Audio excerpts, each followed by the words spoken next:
आपकी पढ़ाई as it is जैसे चल रही है वैसे चलती रहेगी। So please don't take any tension. हम लोग लगे हैं, मेहनत करेंगे और बहुत आराम से हम लोग ये जो है पढ़ाई अपनी पूरी करेंगे, क्योंकि हमारे पास समय काफ़ी कम है। और अगर आप ये सोच रहे हैं कि डेट एक्सटेंड हो जाएगी एग्ज़ाम की, तो वो भी नहीं होने वाला है। तो without any wasting of time let's start. तो डायबिटीज़ मिलिटस, डायबिटीज़ मिलिटस के बारे में आप सभी को पता है। इसको हिंदी में मधुमेह भी कहते हैं। और डायबिटीज़ मिलिटस में क्या होता है कि जो हमारा ब्लड शुगर लेवल होता है, जो नॉर्मल ब्लड शुगर लेवल होता है बेटा, वो होता है 80 से लेकर के 120 मिलीग्राम पर डेसीलीटर। ये हमारा ग्लूकोज का लेवल होता है इन ब्लड। ठीक, अगर यही जो ग्लूकोज का लेवल है ये बढ़ जाए तो उस कंडीशन को कहते हैं हाइपरग्लाइसीमिया। क्या कहते हैं? हाइपरग्लाइसीमिया। कहीं भी हाइपर वर्ड आए इसका मतलब होता है इंक्रीज इन कंसंट्रेशन। यानी कि अगर एक नॉर्मल इंसान है, एक हेल्दी इंसान है जिसको डायबिटीज नहीं है, उसका जो ब्लड शुगर होगा वो इसके और इसके बीच में वेरी करेगा 80 से 120। वाइल जो डायबिटिक पेशेंट होंगे उनका ब्लड शुगर इससे कहीं ज्यादा 120 से कहीं ज्यादा होना शुरू हो जाता है। तो जैसा कि मैंने आपको नोट्स में भी दिया है, नोट से पढ़ेंगे। कुछ ऐसे टर्म्स हैं जो शायद आपको नहीं समझ में आए, उसको मैं क्लियर कर देता हूँ। सबसे पहले हमें जो डेफिनेशन दी है आपको डायबिटीज मिलिटस की, वो ये है: diabetes mellitus is a complex metabolic disorder characterised by chronic hyperglycaemia with और विदाउट ग्लाइकोसीमिया। अब इसको समझ लेते हैं होता क्या है। Diabetes mellitus is a complex metabolic disorder. Metabolic activity मैंने आपको बताया थी कि मेटाबॉलिक एक्टिविटी में दो ही चीज होती है, या एनाबॉलिज्म होता है, एनाबॉलिज्म में किसी चीज का निर्माण होता है, और कैटाबॉलिज्म कोई चीज टूटती है और एनर्जी मिलती है। इन दोनों को मिला के हम मेटाबॉलिक एक्टिविटी कहते हैं। तो यही मेटाबॉलिक एक्टिविटी हमारी डिस्टर्ब हो जाती है और जिसकी वजह से हमें जो ब्लड शुगर लेवल है वो बढ़ जाता है, और इस कंडीशन को कहते हैं हम क्रॉनिक हाइपरग्लाइसीमिया। किसी किसी पेशेंट में पेशाब के रास्ते में भी शुगर आने लगता है, उस कंडीशन को कहते हैं हम ग्लाइकोसूरिया। अच्छा, डायबिटीज मिलिटस हम कैरेक्टराइज कर सकते हैं दो पार्ट में। डायबिटीज मिलिटस हमारा दो तरीके का हो सकता है। एक होता है बेटा प्राइमरी डायबिटीज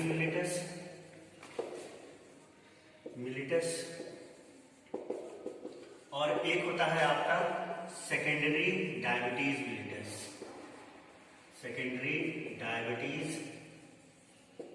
मिलिटस। इन दोनों टर्म को समझना बहुत जरूरी है। सबसे पहले हम समझ लेते हैं प्राइमरी डायबिटीज मिलिटस।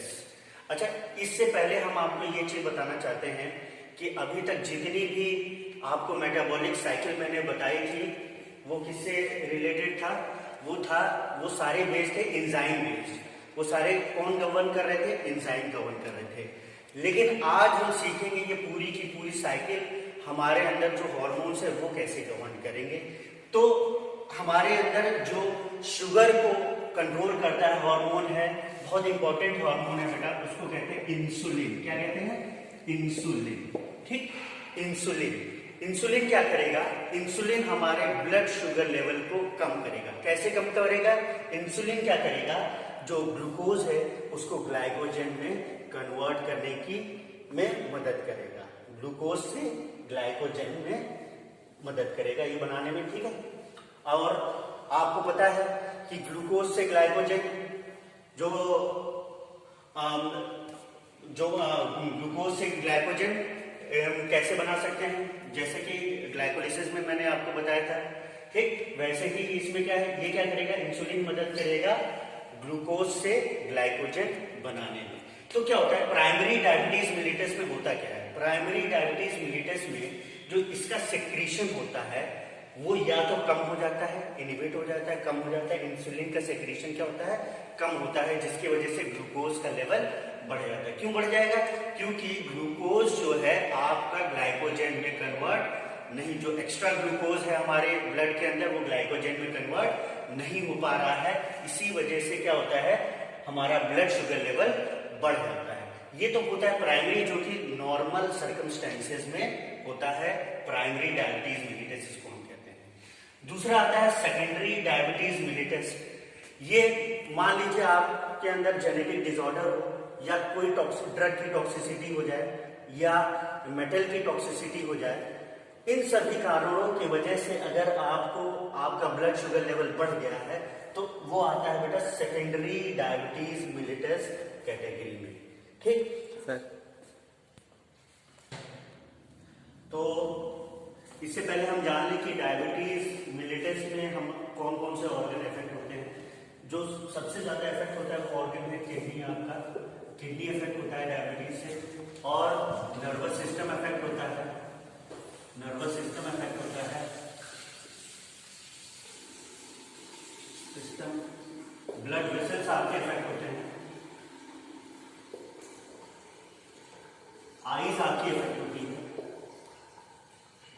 ऐसे कई ढेर सारे ऑर्गन्स आपके डायबिटीज की वजह से इफेक्ट होते हैं। ठीक है, और एक एसोसिएशन है वो है American diabetes association. American diabetes association, इन्होंने जो है डायबिटीज को 3 पार्ट में डिवाइड किया है। टाइप 1 डायबिटीज, टाइप 1 जिसको हम कहते हैं इंसुलिन डिपेंडेंट डायबिटीज, और टाइप 2 डायबिटीज, इसको कहते हैं हम इंसुलिन इंडिपेंडेंट डायबिटीज। और तीसरी कैटेगरी होती है आपकी specific types of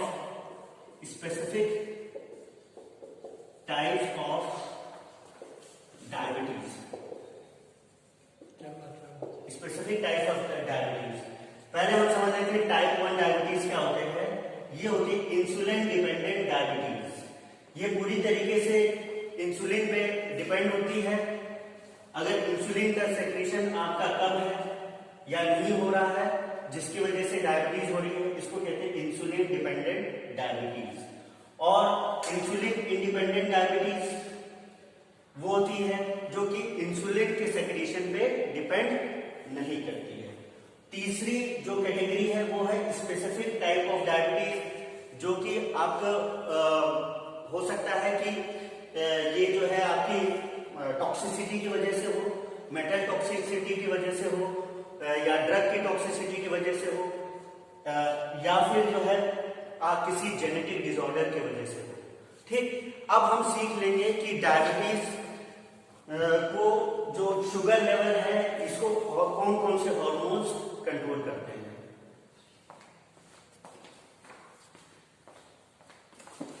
कौन कौन से हार्मोन्स कंट्रोल करते हैं और वो कैसे कंट्रोल करते हैं, इसका पूरा मैकेनिज्म हम सीख लेंगे। तो देखिए, जो मेनली इन्वॉल्व होते हैं ऑर्गन, वो इन्वॉल्व होता है आपका पैनक्रियास। क्या होता है? पैनक्रियास। पैनक्रियास में 2 टाइप की सेल्स होती हैं, एक होती है अल्फा और एक होती है बीटा। तो जो अल्फा सेल्स होती हैं वो सेक्रीट करती हैं आपकी इंसुलिन, और जो बीटा सेल्स होती हैं वो सेक्रीट करेंगी ग्लूकागॉन।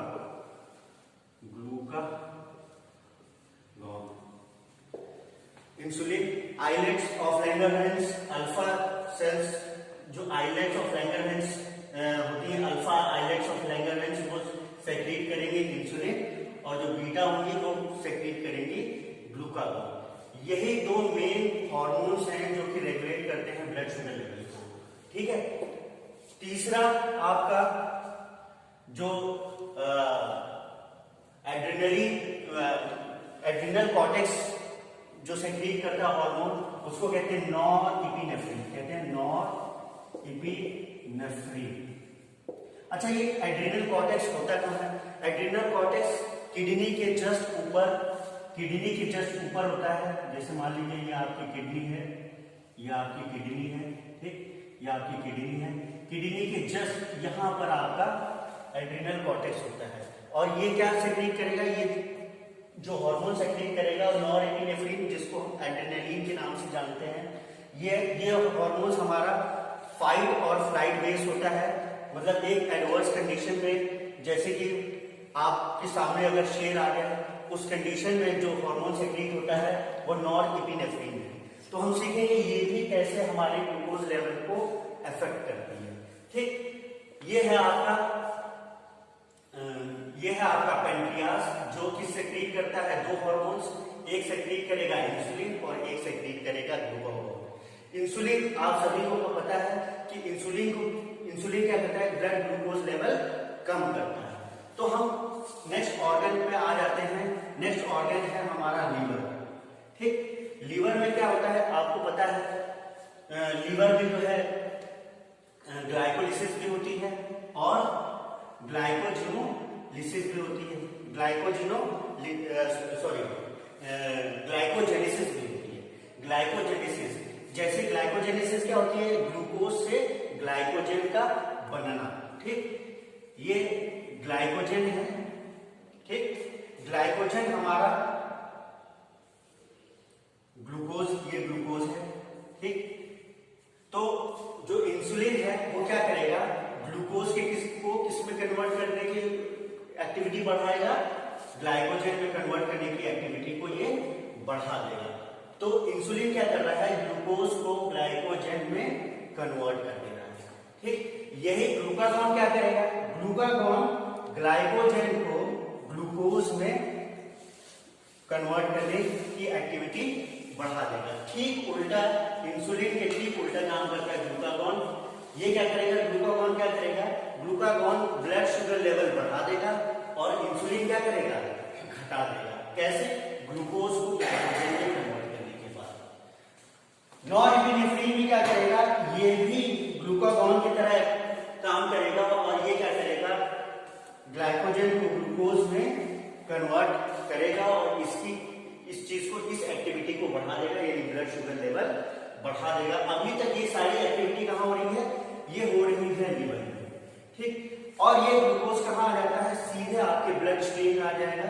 ये ब्लड स्ट्रीम में आपके, ये ब्लड स्ट्रीम में आपके ये ग्लूकोज आ जाएगा और इस ब्लड स्ट्रीम से या तो ये मसल्स में चला जाएगा, और आपको पता है जब मसल्स में जाएगा तो मसल्स में क्या होती है, ग्लाइकोलिसिस होती है। ग्लाइकोलिसिस में क्या होता है कि जो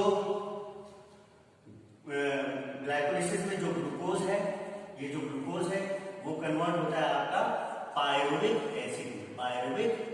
एसिड में और एनर्जी का प्रोडक्शन होता है। और यही आपका मेमोरी ग्लैंड में, ये आपका मेमोरी ग्लैंड में जाएगा। मेमोरी ग्लैंड में अगर चला जाएगा तो यहां पर क्या होगा, एचएमपी शंट होगा। ठीक, एचएमपी शंट होगा और प्रोटीन्स और इन सबका फॉर्मेशन भी यही पे होगा। ये पूरा मैकेनिज्म है कैसे हार्मोन्स। देखिए, बेसिकली आपको 3 हार्मोन्स याद रखने होंगे। पहला है इंसुलिन। इंसुलिन क्या करता है, ग्लाइकोजन को ग्लूकोज में, ग्लूकोज को ग्लाइकोजन में कन्वर्ट करता है, यानी कि ब्लड शुगर लेवल कम करेगा। यही ग्लूकागॉन ठीक उसके उलट ग्लाइकोजन को ग्लूकोज में कन्वर्ट करता है। से नॉरएपिनेफ्रिन भी क्या करेगा, ये भी क्या करेगा, ग्लाइकोजन को ग्लूकोज में कन्वर्ट करेगा और ये ग्लूकोज हमारे ब्लड स्ट्रीम में जाएगा। ब्लड स्ट्रीम के बाद ग्लाइकोलिसिस होगी आपकी मसल्स में और मेमोरी ग्लैंड्स में क्या होगा आपका एचएमपी शंट, जिसकी वजह से क्या होगा, प्रोटीन या स्टेरॉइड्स या लिपिड का फॉर्मेशन होगा। तो ये फेट है ग्लूकोज का क्या होता है और ये पूरा रेगुलेशन है कि कैसे हार्मोन्स हमारे काम करते हैं। Thank you class. हाँ, एक करेक्शन करिएगा, ये बीटा सेल है बेटा और ये अल्फा है। Isolate of Langerhans, beta cells of isolates of Langerhans ये सेक्रेट करेगा इंसुलिन। थोड़ा अपोजिट हो गया था, ये बीटा सेल्स ऑफ लैंगरहैंस क्या सेक्रेट करेगा, इंसुलिन, और अल्फा सेल सेक्रेट करेगा ग्लूकागोन। Thank you.